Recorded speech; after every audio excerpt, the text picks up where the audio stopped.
الحمد لله رب العالمين. الحمد لله الذي أنزل على عبده الكتاب ولم يجعل له عوجا. اللهم صل على محمد وعلى آل محمد كما صليت على إبراهيم وعلى آل إبراهيم إنك حميد مجيد. اللهم بارك على محمد وعلى آل محمد كما باركت على إبراهيم وعلى آل إبراهيم إنك حميد مجيد. أما بعد فإن خير الكلام كلام الله وخير الهدي هدي محمد صلى الله عليه وسلم وشر الأمور محدثاتها وكل محدثة بدعة وكل بدعة ضلالة وكل ضلالة في النار. أعوذ بالله من الشيطان الرجيم.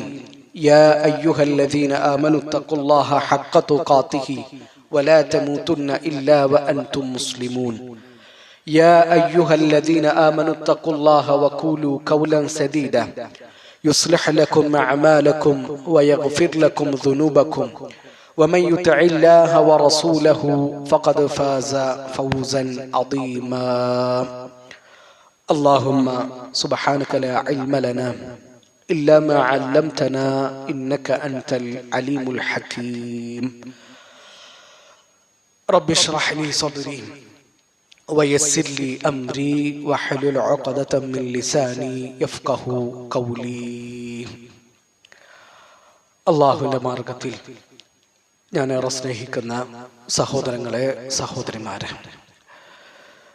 ജീവിതത്തിൻ്റെ മുഴുവൻ മേഖലകളിലും അള്ളാഹുവിൻ്റെ വിധിവിലക്കുകളും അള്ളാഹുവിൻ്റെ റസൂൽ സല്ലല്ലാഹു അലൈഹി വസല്ലമയുടെ സുന്നത്തും മുറുകെ പിടിച്ചുകൊണ്ട് ജീവിക്കണേ എന്ന് ഓർമ്മപ്പെടുത്തുകയാണ്, ഉണർത്തുകയാണ്. അള്ളാഹു നമ്മളെല്ലാവരെയും അതിന് സഹായിക്കട്ടെ. നബി സല്ലല്ലാഹു അലൈഹി വസല്ലമ നമ്മുടെ ഉമ്മ ആയിഷ റളിയല്ലാഹു അൻഹയുടെ അരികിൽ കിടക്കുകയാണ്.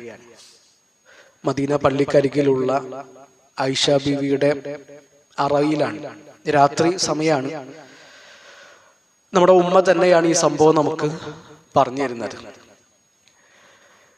ഒരുപാട് നേരമൊന്നും ആയിഷ ബീവിയുടെ കൂടെ അല്ലാഹുവിന്റെ റസൂൽ സല്ലല്ലാഹു അലൈഹി വസല്ലമ കിടന്നിട്ടില്ല. ആയിഷ ബീവി ഉറങ്ങി എന്ന് തോന്നിയപ്പോൾ നബി സല്ലല്ലാഹു അലൈഹി വസല്ലമ പതുക്കെ എഴുന്നേറ്റു. വഅഖദ റിദാഅഹു റുവൈദ. നബി സല്ലല്ലാഹു അലൈഹി വസല്ലമ നബിയുടെ തട്ടം പതുക്കെ എടുത്തു. ശബ്ദമൊന്നും ഉണ്ടാക്കാതെ, ആയിഷ ബീവിയെ ശല്യപ്പെടുത്താതെ തട്ടം ധരിച്ചു. അങ്ങനെ നബി വളരെ സാവകാശം നബി സല്ലല്ലാഹു അലൈഹി വസല്ലമയുടെ ചെരുപ്പുകൾ ധരിച്ചു. വളരെ സാവകാശം ആ മുറിയുടെ വാതിൽ തുറന്നു. എന്നിട്ട് പതുക്കെ ആ വാതിൽ ചാരിയിട്ട് അള്ളാഹുവിന്റെ റസൂൽ സല്ലല്ലാഹു അലൈഹി വസല്ലമ പുറത്തിറങ്ങിപ്പോയി. ആയിഷ ബീവി ഉറങ്ങിയിട്ടില്ല, ഉറങ്ങിയ പോലെ കിടക്കാൻ. ആയിഷ ബീവിക്ക് ടെൻഷനായി, നബി ഇപ്പൊ എങ്ങോട്ടാ പോകുന്നത്? കാരണം എനിക്ക് നിശ്ചയിച്ചു തന്നിട്ടുള്ള ദിവസമാണത്. അപ്പൊ ആ ദിവസം അള്ളാഹുവിന്റെ റസൂൽ സല്ലല്ലാഹു അലൈഹി വസല്ലമ വേറെ ഏതെങ്കിലും ഭാര്യമാരുടെ വീട്ടിലേക്ക് പോകുന്നുണ്ടോ? ആയിഷ ബീവിക്ക് ബേജാറായി. നമ്മുടെ ഉമ്മ പെട്ടെന്ന് ധൃതിയിൽ വസ്ത്രമൊക്കെ മാറ്റി, ഉറങ്ങാൻ കിടക്കുമ്പോൾ ധരിച്ചിരുന്ന വസ്ത്രമാണ്, ആ കുപ്പായൊക്കെ മാറ്റി ശരീരമൊക്കെ മുഴുവൻ മറച്ചു. അള്ളാഹുവിന്റെ റസൂൽ സല്ലല്ലാഹു അലൈഹി വസല്ലമയുടെ പിന്നാലെ ഇറങ്ങി നടക്കാൻ. നബി അറിയുന്നില്ല. നബി സല്ലല്ലാഹു അലൈഹി വസല്ലമ നേരെ പോയത് ബഖീയിലേക്കാണ്. മദീനയിലേക്കൊക്കെ പോയ ആൾക്കാർ ബഖീഉൽ ഗർഖദ് കണ്ടിട്ടുണ്ടാകും. നബി സല്ലല്ലാഹു അലൈഹി വസല്ലമയുടെ ഒരുപാട് അനുചരന്മാരെ മറവ് ചെയ്തിട്ടുള്ള ഖബർസ്ഥാനാണത്. അവിടെ നിന്നു അള്ളാഹുവിന്റെ റസൂൽ സല്ലല്ലാഹു അലൈഹി വസല്ലമ രണ്ട് കൈകളും ഉയർത്തിയിട്ട് പ്രാർത്ഥിക്കുകയാണ്, ദുആ ചെയ്യുകയാണ്. സുദീർഘമായ നേരം നബി അവിടെ നിന്ന് പ്രാർത്ഥിച്ചു. ആ പ്രാർത്ഥന കഴിഞ്ഞ് അള്ളാഹുവിന്റെ റസൂൽ സല്ലല്ലാഹു അലൈഹി വസല്ലമ തിരിഞ്ഞപ്പോ ആയിഷ ബീവി പെട്ടെന്ന് തിരിയാണ്. നബി അറിയാതെ നബിയെ ഫോളോ ചെയ്തതാണല്ലോ. അപ്പൊ നബി കാണാതിരിക്കാൻ ആയിഷ ബീവി പെട്ടെന്ന് തിരിഞ്ഞു. രാത്രിയുടെ ഇരുട്ടിൽ അള്ളാഹുവിന്റെ റസൂൽ സല്ലല്ലാഹു അലൈഹി വസല്ലമ മുമ്പിൽ ഒരു കറുത്ത രൂപം കണ്ടു. ആരാണ് എന്താണെന്നൊന്നും നബിക്ക് മനസ്സിലായില്ല. നബി സല്ലല്ലാഹു അലൈഹി വസല്ലം ഒന്നുകൂടി വേഗത കൂട്ടി. നടത്തത്തിന്റെ വേഗത കൂട്ടി. ആയിഷ ബീവി പറയാണ്, ഞാനും കുറച്ചും കൂടി വേഗത്തിൽ നടക്കാൻ തുടങ്ങി. പിന്നെ ആ നടത്തം പതുക്കെയുള്ള ഒരു ഓട്ടായിട്ട് മാറി. ആയിഷ ബീവി ഓടാൻ തുടങ്ങി. പിന്നെ അത് കിതച്ചുകൊണ്ടുള്ള ഓട്ടായി. അങ്ങനെ ഒരുവിധം ഓടി കഴിച്ചിലായി. ആയിഷ ബീവി റൂമിൽ കയറി വിരിപ്പിൽ കിടക്കലും അള്ളാഹുന്റെ റസൂൽ സല്ലല്ലാഹു അലൈഹി വസല്ലം ഉള്ളിലേക്ക് കയറലും ഒപ്പാണ്. ആയിഷ ബീവി നന്നായിട്ട് കിതക്കുന്നുണ്ട്. അപ്പൊ അള്ളാഹുന്റെ റസൂൽ സല്ലല്ലാഹു അലൈഹി വസല്ലം ചോദിച്ചു, മാലകിയ ആയിഷു. ആ നബിന്റെ ആ വിളി നമ്മൾ നോക്കുക. ആയിഷ എന്ത് പറ്റി? ആയിഷ ബീവി ഒന്നും അറിയാത്ത മട്ടില് അള്ളാഹുന്റെ റസൂൽ ഒന്നും അറിഞ്ഞിട്ടില്ല എന്ന നിലക്ക് ആയിഷ ബീവി കിടക്കാൻ. അപ്പൊ അള്ളാഹുന്റെ റസൂൽ സല്ലല്ലാഹു അലൈഹി വസല്ലം പറഞ്ഞു, വല്ലാതെ കിടക്കുന്നുണ്ടല്ലോ, ഒന്നിരിക്കൽ നീ എനിക്ക് വിവരം അറിയിച്ചു തരിക, അല്ലെങ്കിൽ അൽ ലത്തീഫുൽ ഖബീറായ എല്ലാം അറിയുന്ന റബ്ബ് എനിക്ക് വിവരം അറിയിച്ചു തരും. ആയിഷ ബീവിക്ക് പിന്നെ വേറെ നിവർത്തിയൊന്നുമില്ല. ആയിഷ ബീവി ആ സംഭവമൊക്കെ പറഞ്ഞു കൊടുത്തു. അള്ളാഹുന്റെ റസൂലെ, ഞാൻ ഉറങ്ങിയിട്ടുണ്ടായിരുന്നില്ല, നിങ്ങൾ ഈ സമയത്ത് ഇറങ്ങി പോകുന്നത് കണ്ടപ്പോ എനിക്ക് ടെൻഷനായി, അപ്പൊ ഞങ്ങളെ പിന്നാലെ കൂടിയതാണ്. അള്ളാഹുന്റെ റസൂൽ സല്ലല്ലാഹു അലൈഹി വസല്ലം ഒരു കുത്തു കൊടുത്തു, നെഞ്ചത്തൊരു കുത്തു കൊടുത്തിട്ട് പറഞ്ഞു, ആയിഷ നീ വിചാരിക്കുന്നുണ്ടോ അല്ലാഹും അല്ലാഹുവിന്റെ റസൂലും നിന്നെ പറ്റിക്കുമെന്ന്, നിന്നോട് വഞ്ചന കാണിക്കുമെന്ന്, അന്യായം കാണിക്കുമെന്ന് നീ വിചാരിക്കുന്നുണ്ടോ? നിനക്ക് വേണ്ടി ഞാൻ തീരുമാനിച്ചൊരു ദിവസം ഞാൻ വേറെ അടുത്തേക്ക് പോവോ? എന്നിട്ട് അള്ളാഹുന്റെ റസൂൽ സല്ലല്ലാഹു അലൈഹി വസല്ലം പറയുന്ന വാക്കുകളാണ് നമ്മൾ ശ്രദ്ധിക്കേണ്ടത്. ജിബ്രീൽ അലൈഹി സ്വലാത്തു വസ്സലാമ എന്റെ അടുക്കൽ വന്നിരുന്നു. നീ വസ്ത്രം അഴിച്ചു നിൽക്കുന്ന അവസ്ഥയിലാണ്, നമ്മൾ ഉറങ്ങാൻ കിടക്കുന്ന നേരാണ്. അപ്പൊ ആ അവസ്ഥയിൽ ഉള്ളിലേക്ക് കയറാൻ ജിബ്രീൽ അലൈഹി സ്വലാത്തു വസ്സലാമ കൂട്ടാക്കിയില്ല. അദ്ദേഹം വളരെ സ്വകാര്യമായിട്ട് എന്നെ വിളിച്ചു. ഞാനും വളരെ സ്വകാര്യമായിട്ട് ആ വിളിക്ക് ഉത്തരം കൊടുത്തു. നിന്റെ ഉറക്കം കെടുത്തണ്ട എന്ന് കരുതിയിട്ടാണ് നിന്നെ ഞാൻ വിളിക്കാതിരുന്നത്. എന്നോട് പറഞ്ഞത്, അള്ളാഹുന്റെ റസൂലെ, അള്ളാഹു നിങ്ങളോട് ബഖീലേക്ക് പോകാൻ പറഞ്ഞിട്ടുണ്ട്. ആ ബഖീൽ കിടക്കുന്ന സഹാബിമാർക്ക് വേണ്ടി, നബിയുടെ അനുചരന്മാർക്ക് വേണ്ടി ഇസ്തിഗ്ഫാർ തേടാൻ അള്ളാഹു കൽപ്പിച്ചിട്ടുണ്ട്. അതുകൊണ്ടാണ് ഈ രാത്രി ഞാൻ ബഖീലേക്ക് പോയത് എന്നാണ്. നമുക്ക് ഒരുപാട് പാഠങ്ങൾ നൽകുന്ന ഒരു സംഭവമാണിത്. ഇവിടെ നമ്മൾ ഏറ്റവും പ്രധാനമായിട്ടും ഫോക്കസ് ചെയ്യേണ്ട ഒരു സംഗതി, രാത്രി എല്ലാവരും വിശ്രമിക്കുന്ന സമയത്തും അള്ളാഹുന്റെ റസൂൽ സല്ലല്ലാഹു അലൈഹി വസല്ലമ വിശ്രമിക്കുകയല്ല. നബി സല്ലല്ലാഹു അലൈഹി വസല്ലമയോട് അള്ളാഹു ബഖീലേക്ക് പോകാനും പ്രിയപ്പെട്ട അനുചരന്മാർക്ക് വേണ്ടിയിട്ട് ഇസ്തിഗ്ഫാർ തേടാനും കൽപ്പിക്കുകയാണ്. സുദീർഘമായ നേരം അവിടെ നിന്ന് അള്ളാഹുന്റെ റസൂൽ സല്ലല്ലാഹു അലൈഹി വസല്ലം അവർക്ക് വേണ്ടി പ്രാർത്ഥിച്ചു. അപ്പൊ ആ രാത്രിയുടെ സമയത്തും റെസ്റ്റ് എടുക്കേണ്ട നേരത്തും നബി സല്ലല്ലാഹു അലൈഹി വസല്ലമ വിശ്രമത്തിലായിരുന്നില്ല. അള്ളാഹുന്റെ റസൂൽ സല്ലല്ലാഹു അലൈഹി വസല്ലമ ഇബാദത്തിലായിരുന്നു. നബി സല്ലല്ലാഹു അലൈഹി വസല്ലമ പ്രാർത്ഥനയിലായിരുന്നു. നമ്മളെ പറ്റിയിട്ട് ആലോചിക്കുക. അള്ളാഹു നമ്മുടെ ഒക്കെ ഈമാൻ വർദ്ധിപ്പിച്ചു തരട്ടെ. നന്മകളിൽ മുന്നേറുവാൻ അള്ളാഹു നമ്മളെ എല്ലാവരെയും സഹായിക്കട്ടെ. പ്രിയപ്പെട്ടവരെ, നബി സല്ലല്ലാഹു അലൈഹി വസല്ലമക്ക് ഈ ഉമ്മത്തിനോട് ഉണ്ടായിരുന്ന സ്നേഹം, നബിയുടെ അനുചരന്മാരോട് ഉണ്ടായിരുന്ന സ്നേഹമാണ് നമ്മൾ ഇവിടെ കാണുന്നത്. ഒരുപാട് നേരം അവർക്ക് വേണ്ടിയിട്ട് അള്ളാഹുന്റെ റസൂൽ സല്ലല്ലാഹു അലൈഹി വസല്ലമ രണ്ട് കൈകളും ഉയർത്തിയിട്ട് രാത്രി സമയത്ത് പ്രാർത്ഥിച്ചു. രാത്രി സമയത്താണ് നബി സല്ലല്ലാഹു അലൈഹി വസല്ലമ ബഖീലേക്ക് പോയിട്ടുള്ളത്. അപ്പൊ ഖബർ സന്ദർശിക്കുക എന്നുള്ളത് നബി സല്ലല്ലാഹു അലൈഹി വസല്ലമയുടെ ഏറ്റവും പ്രധാനപ്പെട്ട സുന്നത്തുകളിൽ ഒന്നാണ്. അത് രാത്രിയിലും പറ്റും, പകലിലും പറ്റും. രാവിലെ മാത്രമേ ഖബർ സന്ദർശിക്കാൻ പാടുള്ളൂ, രാത്രി പാടില്ല എന്നൊന്നുമില്ല. പേടിയൊന്നുമില്ല എങ്കിൽ ഒരാൾക്ക് രാത്രിയും പോയിട്ട് എന്ത് ചെയ്യാം, ഖബർ സന്ദർശിക്കാം. അതിന് വിരോധമൊന്നുമില്ല. നബി സല്ലല്ലാഹു അലൈഹി വസല്ലമ രാത്രി എന്ത് ചെയ്തിട്ടുണ്ട്, ഖബർ സന്ദർശിച്ചിട്ടുണ്ട്. അതിനൊരു സ്പെഷ്യൽ ദിവസമൊന്നുമില്ല. ചില ആൾക്കാർ വെള്ളിയാഴ്ചകളിലാണ് ഖബറുകൾ സന്ദർശിക്കാറുള്ളത്. വെള്ളിയാഴ്ച ഖബറുകൾ സന്ദർശിക്കുന്നതിന് എന്തെങ്കിലും പുണ്യമുണ്ട്, അതിനൊരു സ്പെഷ്യൽ കൂലി ഉണ്ട്. അന്ന് ഖബർ സന്ദർശിക്കൽ സുന്നത്താണെന്ന് വിചാരിച്ചിട്ടാണ് പോകുന്നത് എങ്കിൽ അത് പ്രശ്നമാണ്. അങ്ങനത്തെ ഒരു സുന്നത്ത് നബി സല്ലല്ലാഹു അലൈഹി വസല്ലം നമുക്ക് കാണിച്ചു തന്നിട്ടില്ല. പെരുന്നാളിന്റെ ദിവസം പ്രത്യേകമായിട്ട്, ഈദിന്റെ ദിവസം ചില ആൾക്കാർ ഖബറുകൾ സന്ദർശിക്കും. അതിനൊരു പ്രത്യേകത ഒന്നുമില്ല. ഒരാൾക്ക് ഒഴിവ് കിട്ടിയത് വെള്ളിയാഴ്ചയാണ്, അപ്പൊ മുപ്പര് വെള്ളിയാഴ്ച പോയിട്ട് ഖബർ സന്ദർശിച്ചു, പ്രശ്നമില്ല. ഒരാൾക്ക് സമയം കിട്ടിയത്, ഒഴിവ് കിട്ടിയത് പെരുന്നാളിന്റെ ദിവസമാണ്, അപ്പൊ പെരുന്നാളിന്റെ ദിവസം ഖബർ സന്ദർശിച്ചു, വിഷയമല്ല. എന്നാൽ ആ ദിവസങ്ങളിൽ സന്ദർശിക്കൽ ഒരു പ്രത്യേകതയുണ്ട്, അതിന് പ്രത്യേകം കൂലിയുണ്ട് എന്ന് വിചാരിച്ചിട്ടാണ് എങ്കിൽ അത് പ്രശ്നമാണ്, അത് ബിദ്അത്തായിട്ട് മാറുകയും ചെയ്യും. പിന്നെ ആയിഷ ബീവിയോട് അള്ളാഹുന്റെ റസൂൽ സല്ലല്ലാഹു അലൈഹി വസല്ലമക്ക് ഉണ്ടായിരുന്ന സ്നേഹം, അല്ലെ, ഞാന് എന്റെ ആവശ്യത്തിന് വേണ്ടി പുറത്തു പോവാൻ, അപ്പൊ എന്റെ പ്രിയപ്പെട്ടവളുടെ ഉറക്കം നഷ്ടപ്പെടണ്ട, ആ ഒരു കരുതൽ നമുക്ക് ഈ സംഭവത്തിൽ കാണാൻ പറ്റും. അള്ളാഹുന്റെ റസൂൽ സല്ലല്ലാഹു അലൈഹി വസല്ലമക്ക് അദൃശ്യം അറിയില്ല എന്നതിനുള്ള തെളിവ് കൂടിയാണ് ഈ സംഭവം. കാരണം രാത്രിയുടെ ഇരുട്ടിൽ നബിയുടെ മുമ്പിൽ കണ്ട ആ കറുത്ത രൂപം അത് ആയിഷയാണ് എന്ന് നബി സല്ലല്ലാഹു അലൈഹി വസല്ലമക്ക് മനസ്സിലായിട്ടില്ല. നബി തിരിച്ചെത്തിയിട്ട് ആയിഷ ബീവി സംഭവം പറഞ്ഞപ്പോഴാണ് ചോദിക്കുന്നത്, അപ്പൊ ആയിഷ, എന്റെ മുമ്പിൽ കണ്ട ആ കറുത്ത രൂപം നീ ആയിരുന്നോ? അതേ റസൂലെ, ഞാനായിരുന്നു അത് എന്ന് ആയിഷ ബീവി പറയുമ്പോഴാണ് അത് ആയിഷ ബീവി ആയിരുന്നു എന്ന് നബി സല്ലല്ലാഹു അലൈഹി വസല്ലമക്ക് മനസ്സിലാകുന്നത്. അപ്പൊ ജീവിച്ചിരിക്കുന്ന സമയത്ത് രാത്രി നേരത്ത് മുമ്പിൽ കണ്ട കറുത്ത രൂപം ആരാണ് എന്ന് പോലും അറിയാൻ അള്ളാഹുന്റെ റസൂൽ സല്ലല്ലാഹു അലൈഹി വസല്ലമക്ക് പറ്റിയിട്ടില്ല. പിന്നെ എങ്ങനെ നബി മരിച്ചതിന് ശേഷം ലോകത്ത് നടക്കുന്ന എല്ലാ സംഭവങ്ങളും നബി അറിയാം? ഇതിന് എത്ര ഉദാഹരണങ്ങൾ ഉണ്ട്. ഇപ്പൊ മദീന പള്ളിയില് നിസ്കാരം നടക്കുന്ന സമയത്ത് നബി സല്ലല്ലാഹു അലൈഹി വസല്ലമയും സഹാബിമാരും ചെരുപ്പ് ധരിച്ചിട്ടാണ് നിസ്കരിക്കുന്നത്. ചെരുപ്പ് ധരിച്ചിട്ട് നിസ്കരിക്കുക എന്നുള്ളതും നബിന്റെ ഒരു സുന്നത്താണ്. നബി സല്ലല്ലാഹു അലൈഹി വസല്ലം പറഞ്ഞിട്ടുണ്ട്, ജൂതന്മാര് ചെരുപ്പ് ധരിക്കാറില്ല അവരുടെ നിസ്കാരങ്ങളുടെ സമയത്ത്, നിങ്ങൾ അവരോട് എതിരാവുക. അപ്പൊ ഇടക്കൊക്കെ ചെരുപ്പ് ധരിച്ചിട്ട് നിസ്കരിക്കുക എന്നുള്ളത് സുന്നത്താണ്. നമ്മളെ കാർപ്പറ്റുള്ള പള്ളിയിൽ ചെരുപ്പിട്ട് നിസ്കരിക്കണം എന്നല്ല പറഞ്ഞതിന്റെ അർത്ഥം. അതല്ലാത്ത സമയങ്ങളിൽ നമുക്ക് ചെരുപ്പ് ധരിച്ച് നിസ്കരിക്കാൻ പറ്റിയ ഇടങ്ങളിൽ നമ്മൾ ചെരുപ്പ് ധരിച്ച് നിസ്കരിക്കുക എന്നുള്ളത് സുന്നത്താണ്. നബി അങ്ങനെ ചെരുപ്പ് ധരിച്ചിട്ട് നിസ്കരിച്ചിട്ടുണ്ട്.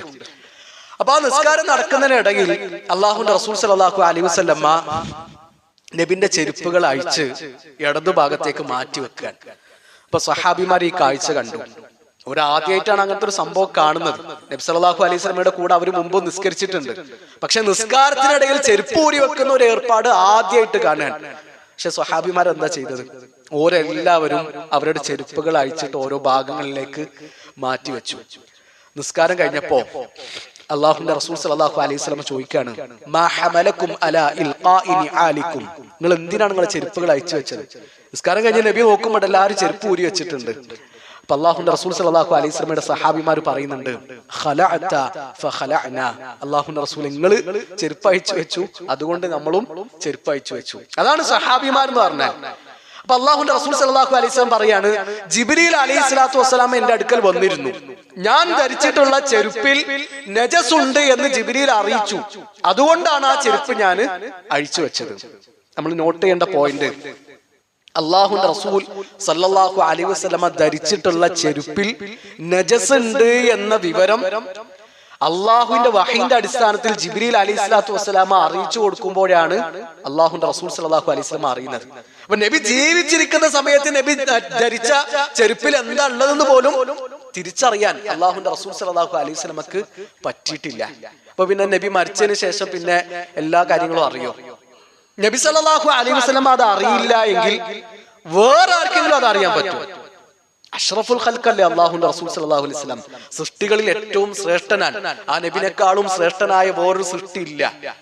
അപ്പൊ അല്ലാഹുവിന്റെ റസൂൽ സല്ലല്ലാഹു അലൈഹി വസല്ലം മറഞ്ഞ കാര്യങ്ങൾ അറിയുകയില്ല എന്നതിനുള്ള ഒരു തെളിവ് കൂടിയാണ് ഈ സംഭവം. ഏതായാലും നബി സല്ലല്ലാഹു അലൈഹി വസല്ലം വിശ്രമിക്കാതെ രാത്രി ഇബാദത്തുകളിൽ മുഴുകിയതിൽ നമുക്ക് വലിയ മാതൃകയുണ്ട്. നമ്മളൊക്കെ ഇപ്പോ സുദീർഘമായ രാത്രികളിലൂടെയാണ് കടന്നു പോകുന്നത്. 8 മണിക്കൂർ 9 മണിക്കൂറൊക്കെയാണ് രാത്രിയുടെ സമയം.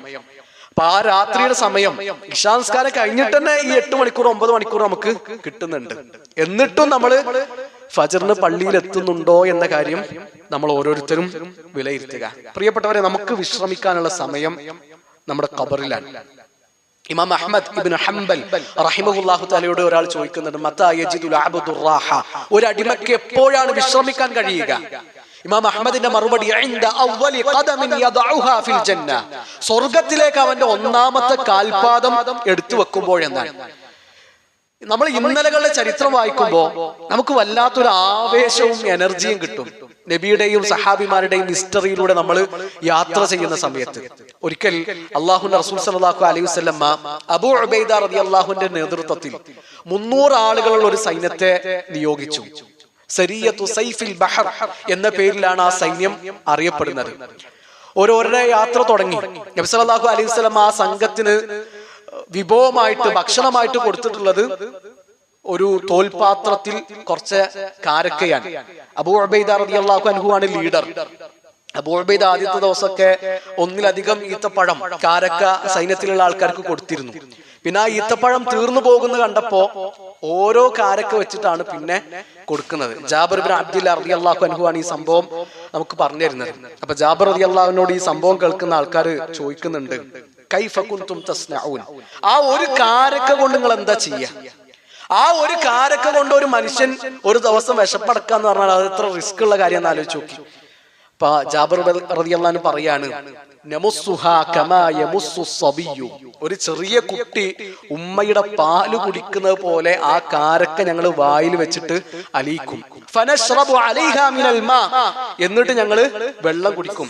അങ്ങനെയാണ് ഞങ്ങൾ ആ ദിവസങ്ങളിൽ പട്ടിണി അനുഭവിച്ചിരുന്നത്, വിശപ്പ് അനുഭവിച്ചിരുന്നത്. ആ സൈന്യം പിന്നീട് മുന്നോട്ട് പോകുന്നു. അവരൊരു കടൽ തീരത്തെത്തുന്നു. ആ കടൽ തീരത്ത് വെച്ചിട്ട് അവർക്ക് വലിയൊരു മത്സ്യത്തെ കിട്ടി, ഒരു വലിയ അമ്പർ തിമിംഗലം. അത് കരയിലേക്ക് അടിഞ്ഞിട്ടുണ്ട്. അപ്പൊ അബൂ ഉബൈദ റളിയല്ലാഹു അൻഹു പറയുന്നുണ്ട്, ഇതിപ്പോ നമ്മളങ്ങനെ കഴിക്കുക, ഇത് മയ്യിത്താണല്ലോ, ശവമാണല്ലോ, ശവം തിന്നാൻ പറ്റൂലല്ലോ. അപ്പൊ അന്ന് വല്ലാഹു അലം സഹാബിമാർക്ക് കടലിലെ ശവം തിന്നാമെന്ന വിധി അറിയാത്തത് കൊണ്ടായിരിക്കാം. എന്നിട്ട് അബൂ ഉബൈദ തന്നെ പറയുന്നുണ്ട്, നമ്മൾ അള്ളാഹുവിന്റെ റസൂൽ സല്ലല്ലാഹു അലൈഹി വസല്ലമയുടെ ദൂതന്മാരാണ്. ഇപ്പൊ വളരെ അനിവാര്യമായ ഒരു ഘട്ടത്തിലാണ് നമ്മൾ ഉള്ളത്, അതുകൊണ്ട് നമുക്ക് ഇത് അനുവദനീയമാകും. അങ്ങനെ അവര് ആ തിമിംഗലത്തെ കഴിച്ചു എന്നാണ്. ഒരു മാസം ആ തിമിംഗലം കൊണ്ടാണ് അവര് അവരുടെ വിശപ്പടക്കുന്നത്. ഒരു മാസം ഈ 300 ആൾക്കാർ കഴിച്ചിട്ടും ആ തിമിംഗലം തീർന്നിട്ടില്ല. അപ്പൊ ആ മീനിന്റെ വലിപ്പത്ര ആയിരിക്കും എന്നുള്ളത് നമ്മൾ ചിന്തിക്കുക.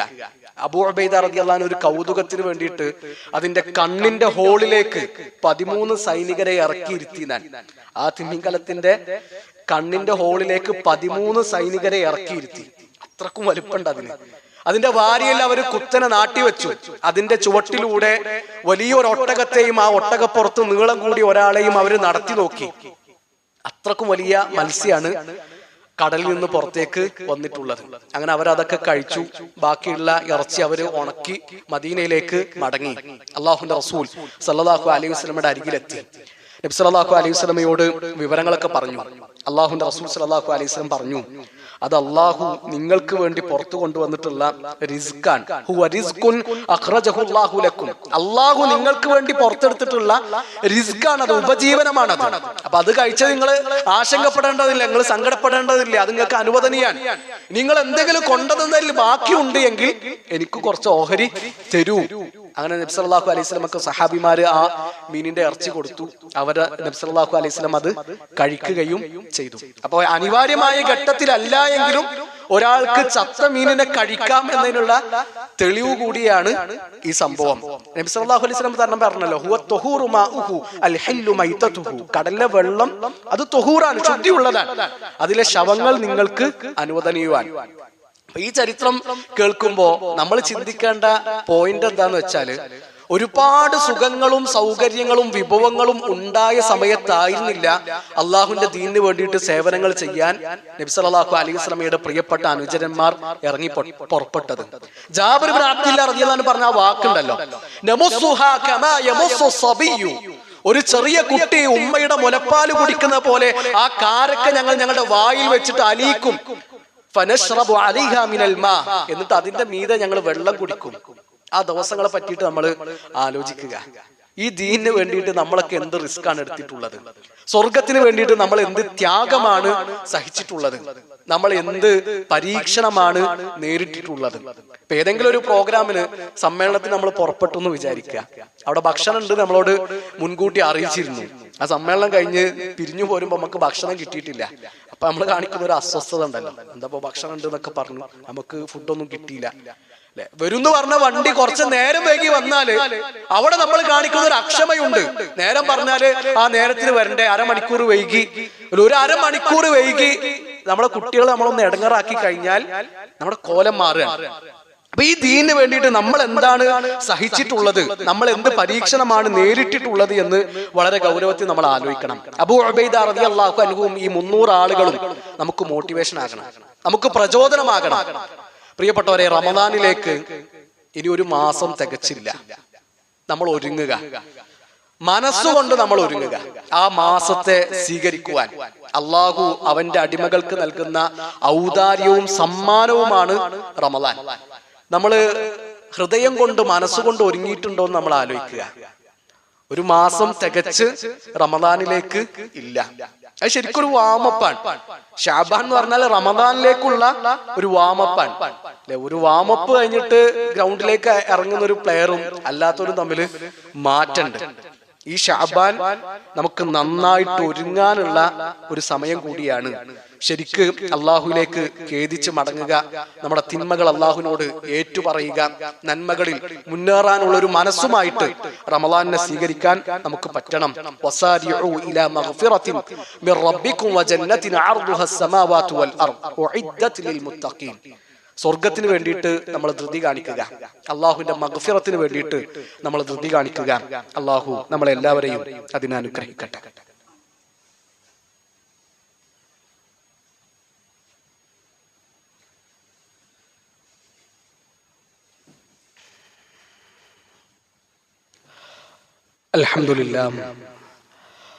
അൽഹംദുലില്ലാഹി റബ്ബിൽ ആലമീൻ വസ്സലാത്തു വസ്സലാമു അലാ റസൂലില്ലാഹ് വഅലാ ആലിഹി വസഹ്ബിഹി അജ്മഈൻ. അമ്മാ ബഅദ്. സ്നേഹം നിറഞ്ഞ സഹോദരങ്ങളെ, സഹോദരിമാരെ, അള്ളാഹുവിനെ സൂക്ഷിക്കണേ എന്ന് ഒരിക്കൽ കൂടി ഓർമ്മപ്പെടുത്തുകയാണ്, ഉണർത്തുകയാണ്. സ്വർഗത്തിനും നരകത്തിനും വാതിലുകളുണ്ട്. സ്വർഗത്തിന് 8 കവാടങ്ങളുണ്ട്, നരകത്തിന് 7 കവാടങ്ങളും ഉണ്ട്. ചില ദിവസങ്ങളിൽ ആ സ്വർഗത്തിന്റെ കവാടങ്ങൾ തുറക്കപ്പെടുന്നുണ്ട്. നബി സല്ലല്ലാഹു അലൈഹി വസല്ലമ പറഞ്ഞു, തുഫ്തഹു അബ്വാബുൽ ജന്നതി യൗമൽ ഇസ്നൈൻ വ യൗമൽ ഖമീസ്. തിങ്കളാഴ്ച ദിവസവും വ്യാഴാഴ്ച ദിവസവും സ്വർഗത്തിന്റെ വാതിലുകൾ തുറക്കപ്പെടുന്നുണ്ട്. അതുകൊണ്ടാണ് തിങ്കൾ ദിവസവും വ്യാഴം ദിവസവും അല്ലാഹുവിന്റെ റസൂൽ സല്ലല്ലാഹു അലൈഹി വസല്ലമ നോമ്പെടുത്തിരുന്നത്. ഫയുഗ്ഫറു ലികുല്ലി അബ്ദിൻ ലാ യുശ്രികു ബില്ലാഹി ശൈഅ. ശിർക്ക് ചെയ്യാത്ത എല്ലാ അടിമകൾക്കും ആ സമയത്ത് അള്ളാഹു പുറത്തു കൊടുക്കുന്നതാണ്. സുബ്ഹാനല്ലാഹ്, നമ്മുടെ റബ്ബിന്റെ കാരുണ്യം. അതില് അള്ളാഹു പുറത്തു കൊടുക്കാത്തൊരു ടീമുണ്ട്. ഇല്ലാ റജുലൻ കാനത് ബൈനഹു വ ബൈന അഖീഹി ഷഹ്ന. 2 ആൾക്കാർ, ഓർക്ക് അള്ളാഹു പുറത്തു കൊടുക്കൂല, അള്ളാഹു മാപ്പ് കൊടുക്കൂല. ഓൻക്കും ഓന്റെ സഹോദരനും ഇടയില് പ്രശ്നങ്ങളാണ്. ഒരു പിണങ്ങി നടക്കുകയാണ്, കണ്ടാ മിണ്ടൂല, സലാം പറയൂല, മുഖത്തോട് മുഖം നോക്കൂല, ചിരിക്കൂല. അങ്ങനെ നടക്കുന്ന മനുഷ്യന്മാരുണ്ട്. ഓർക്ക് അള്ളാഹു പുറത്തു കൊടുക്കൂല. അതല്ലാതെ ശിർക്ക് ചെയ്യാത്ത മുഴുവൻ ആളുകൾക്കും അള്ളാഹു പുറത്തു കൊടുക്കും. മലക്കുകളോട് അള്ളാഹു പറയുന്നതാണ്, അംദിറു ഹാദൈനി ഹത്താ യസ്തലിഹ. നിങ്ങൾ കാത്തിരിക്കുക, ഒരു നന്നാവോന്ന് നോക്കുക, ഒരു പരസ്പരം ഒന്നാകുമോ എന്ന് വെയിറ്റ് ചെയ്യുക, കാത്തു നിൽക്കുക എന്ന് മലക്കുകളോട് അള്ളാഹു പറയുന്നതാണ്. അള്ളാഹു നമ്മളെ കാത്തു രക്ഷിക്കട്ടെ. അപ്പൊ ചില ദിവസങ്ങൾക്ക് അങ്ങനെയാണ്, പ്രത്യേകത ഉണ്ട്. ഇപ്പൊ തിങ്കളിന്റെയും വ്യാഴത്തിന്റെയും പ്രത്യേകതയാണ് നമ്മൾ പറഞ്ഞത്. വെള്ളിയാഴ്ചയുടെ പ്രത്യേകതയായിട്ട് അള്ളാഹുവിന്റെ റസൂൽ സല്ലല്ലാഹു അലൈഹി വസല്ലം പറഞ്ഞു, ഖൈറു യൗമിൻ തലഅത് അലൈഹി ശംസു യൗമുൽ ജുമുഅ. സൂര്യൻ ഉദിക്കുന്ന ദിവസങ്ങളിൽ ഏറ്റവും ഖൈറായ ദിവസം, ശ്രേഷ്ഠമായ ദിവസം വെള്ളിയാഴ്ച ദിവസമാണ്. ഫീഹി ഖുലിക ആദം. ആ വെള്ളിയാഴ്ചയാണ് അല്ലാഹു ആദം നബി അലൈഹി സ്വലാത്തു വസ്സലാമിയെ സൃഷ്ടിച്ചിട്ടുള്ളത്. വഫീഹി ഉദ്ഖിലൽ ജന്ന. ആ വെള്ളിയാഴ്ചയാണ് ആദം നബിയെ അല്ലാഹു സ്വർഗ്ഗത്തിൽ പ്രവേശിച്ചത്. വഫീഹി ഉഖ്രിജ മിൻഹ. ആ വെള്ളിയാഴ്ച തന്നെയാണ് സ്വർഗ്ഗത്തിൽ നിന്ന് ആദം നബി അലൈഹി സ്വലാത്തു വസ്സലാമ പുറത്താക്കപ്പെട്ടിട്ടുള്ളതും. വലാ തഖൂമു സ്സാഅതു ഇല്ലാ ഫീ യൗമിൽ ജുമുഅ. വെള്ളിയാഴ്ച ദിവസമാണ് ഖിയാമത്ത് നാൾ നടക്കുകയും ചെയ്യുക. അപ്പൊ ദിവസങ്ങളുടെ കൂട്ടത്തിൽ ഏറ്റവും ശ്രേഷ്ഠതയുള്ള ദിവസം വെള്ളിയാഴ്ച ദിവസം. ഇപ്പൊ ചില ദിവസങ്ങൾക്ക് ചില ദിവസങ്ങളെക്കാളും ശ്രേഷ്ഠതയുണ്ട്. ചില സ്ഥലങ്ങൾക്ക് നമ്മുടെ ദീനിൽ ചില സ്ഥലങ്ങളെക്കാളും ശ്രേഷ്ഠതയുണ്ട്. ചില മാസങ്ങൾക്ക് വേറെ മാസങ്ങൾക്ക് ഇല്ലാത്ത പ്രത്യേകതയുണ്ട്. ഈ പ്രത്യേകതയും ശ്രേഷ്ഠതയും ഒക്കെ ആരാ നമുക്ക് പറഞ്ഞു തരേണ്ടത്? അത് അള്ളാഹു പറഞ്ഞു തരണം, അള്ളാഹുന്റെ റസൂൽ സല്ലല്ലാഹു അലൈഹി വസല്ലം പറഞ്ഞു തരണം. അള്ളാഹും അള്ളാഹുന്റെ റസൂലും പ്രത്യേകത പറയാത്തൊരു ദിവസത്തിന് ദീനിന്റെ കാര്യത്തിൽ പ്രത്യേകത കൊടുക്കാൻ നമുക്ക് ആർക്കും അവകാശമില്ല. അള്ളാഹും അള്ളാഹുന്റെ റസൂലും പ്രത്യേകതയുണ്ട് എന്ന് പഠിപ്പിച്ച ഒരു മാസത്തിലാണ് നമ്മളുള്ളത്, ഷഅബാൻ. അത് അള്ളാഹുലേക്ക് കർമ്മങ്ങൾ ഉയർത്തപ്പെടുന്ന മാസാൻ. ഉസാമത്ത് ബിൻ സെയ്ദ് റളിയല്ലാഹു അൻഹു അള്ളാഹുന്റെ റസൂൽ സല്ലല്ലാഹു അലൈഹി വസല്ലമയോട് ചോദിക്കുന്നുണ്ട്, അള്ളാഹുന്റെ റസൂലെ, ഷഅബാനിൽ നിങ്ങൾ ഒരുപാട് നോമ്പെടുക്കുന്നുണ്ടല്ലോ, ശഅബാൻ മാസത്തിൽ നിങ്ങൾ ഒരുപാട് നോമ്പുകൾ അനുഷ്ഠിക്കുന്നുണ്ടല്ലോ, എന്താണ് അതിന് കാരണം? നബി സല്ലല്ലാഹു അലൈഹി വസല്ലം പറയാണ്, "ദാലിക ശഹ്റുൻ യുഗ്ഫലു നാസു അൻഹു റമദാനിനും റജബിനും ഇടയിൽ ഒരുപാട് ആളുകൾ അശ്രദ്ധയിൽ കഴിയുന്ന ഒരു മാസമാണ് ശഅബാൻ. അള്ളാഹുലേക്ക് കർമ്മങ്ങൾ ഉയർത്തപ്പെടുന്ന മാസമാണ് ശഅബാൻ. അപ്പോ എന്റെ കർമ്മങ്ങൾ അള്ളാഹുലേക്ക് ഉയർത്തപ്പെടുമ്പോ ഞാൻ നോമ്പുകാരനായിരിക്കണമെന്ന് ഞാൻ ആഗ്രഹിക്കുന്നു. ആയിഷ ബീവി പറയുന്നുണ്ട്, റമദാൻ കഴിഞ്ഞാൽ നബി സല്ലല്ലാഹു അലൈഹി വസല്ലമ പിന്നെ ഏറ്റവും കൂടുതൽ നോമ്പെടുത്തിരുന്നത്, സുന്നത്ത് നോമ്പുകൾ അധികരിപ്പിച്ചിരുന്നത് ശഅബാനിലാണ്. അപ്പോ നമ്മൾ നോമ്പുകൾ അധികരിപ്പിക്കേണ്ട ഒരു മാസമാണ് ശഅബാൻ എന്ന് പറഞ്ഞാൽ. നമ്മൾ നേരത്തെ പറഞ്ഞതുപോലെ റമദാനിലേക്കുള്ള ഒരു പരിശീലനം, റമദാനെ സ്വീകരിക്കാനുള്ള ഒരു മുന്നൊരുക്കം, ഒരു തയ്യാറെടുപ്പാണ് ശഅബാൻ. ആ ശഅബാൻ ഒരിക്കലും നമ്മൾ മോശമാക്കാൻ പാടില്ല. അപ്പോ നോമ്പുകൾ കൊണ്ട് നമ്മൾ മുന്നേറുക, നന്മകൾ കൊണ്ട് നമ്മൾ മുന്നേറുക, അള്ളാഹുവിനോട് ആത്മാർത്ഥമായിക്കൊണ്ട് നമ്മൾ പ്രാർത്ഥിക്കുക. അള്ളാഹു നന്മകളിലും പുണ്യങ്ങളിലും മുന്നേറുവാൻ നമ്മളെല്ലാവരെയും സഹായിക്കട്ടെ.